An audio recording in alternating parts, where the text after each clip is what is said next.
This is the all-new 2023 Hyundai Venue, and it's smaller than the Hyundai Creta, and maybe it's about the same size as the Hyundai Kona, only in a different style. But if you look at the front fascia, you'll see it looks exactly like its biggest sibling, the Hyundai Palisade, which looks absolutely beautiful. However though, it's a small subcompact SUV, and it has some competition in its own segment, such as the 2023 Nissan Kicks, the Kia, Sonet, and the Toyota Rays.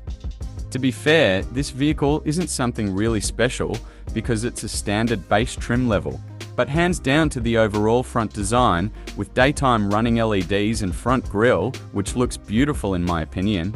Even this hood looks very nice indeed, but one thing I don't really like is the halogen light bulbs inside the headlight housing, which look tedious and rudimentary. You can pause here to read the specifications and make sure to see the total price below. Honestly, I like this bulgy looking fender, which makes this vehicle look like a small off-roader. And even this mirror cap looks nice, but of course, because it's a base trim level, there are no side cameras available. But this cladding with a black matte finish looks really nice. And I even love these tasteful body lines and creases across the board. You can also pause here if you want to read the fuel card. To be fair, I don't have much to talk about this vehicle, but I'll highlight some of its features because honestly, I'm not really that interested in it. But I absolutely love the design of the side profile. And not only that, but I also love the overall exterior design a lot. Too bad that I can't say the same thing for the interior, which I'll show you in a few moments. But despite the interior design, I absolutely love these hammer-shaped LED taillights on each end, along with this horizontal light bar across the whole back, which looks so beautiful for sure. It's a 1.0 turbocharged engine, which enables it to accelerate quite fast. But too bad they didn't complete the final touches by tucking this window wiper underneath the roof spoiler, but at least they included a backup reverse camera for more rear visibility, which is good. I also like the design of this tasteful black cladding, which taking the most portion of the whole back bumper, along with this tasteful looking skip plate right underneath the bumper as well.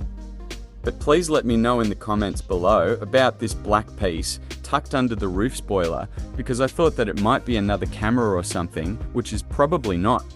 Also, let me know your thoughts about the overall back design, because it looks like an electric vehicle from behind, which is very nice. Let's check out the Wanderer tires now, and the size are 215 on the width, 60 series sidewall, and 16 inches, which is perfect for a vehicle this small. This multi-spoke design, with some painted machine aluminium, along with some gunmetal grey finish, looks absolutely beautiful indeed.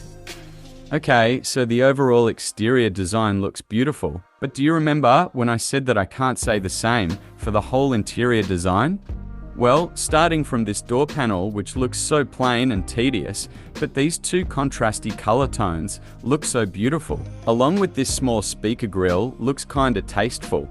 But in the end, all these plastic materials are so cheap. Besides, nothing is so crazy, nor even fascinating at all, but don't take my word for it, just see for yourself. But still, I really love these two color tones on fabric seats, along with this contrasty stitching, which is so tasteful. But take a look at the whole dash, which we'll dissect more about it in just a minute. However, I love this brushed silver frame around the AC vent, which looks pretty nice indeed.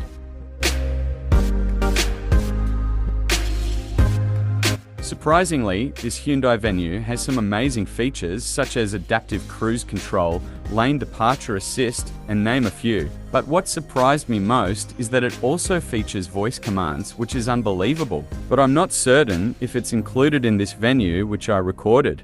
And what I also really like is this all digital instrument cluster, which looks gorgeous indeed. But I wish they took away this old school looking hood. The first thing you see once you get inside is the overall dash design, which looks so dated and cheap. So yeah, they should have done a lot better than this. In the end, this overall interior doesn't reflect the whole exterior whatsoever. But still, it's not the end of the world.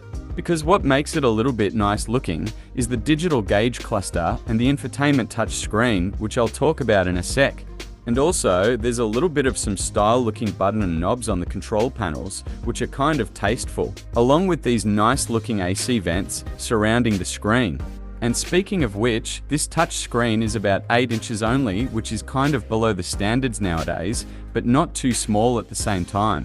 However though, it supports wireless Android Auto and Apple CarPlay, which is great, but I really hope it's included in the package of this Venue. And as you saw in this phone storage, there are 2 USB ports and a 12-volt. Sadly, there's no wireless charging pad in this trim, but at least it's found in higher trim levels. This storage under the armrest is very small, but it can still be useful at the very least. One more thing to mention is that it has just a single zone climate controls, so it's pretty much basic for this setup. In this Venue package, you'll only get a manual dimming mirror, but good thing that the auto dimming feature is included in higher trim levels. But sadly, there's no sunroof at all. Now let's check out the back. Continuing with the back door panel, which looks a lot better from the outside, but from the inside, it looks so horrible and cheap. So I truly don't know what is Hyundai thinking. The exterior looks beautiful, but the interior is not. Why? Even the door pocket is almost unusable, but they could have done a way better job than this. However, the amount of legroom is surprisingly decent in this compact SUV.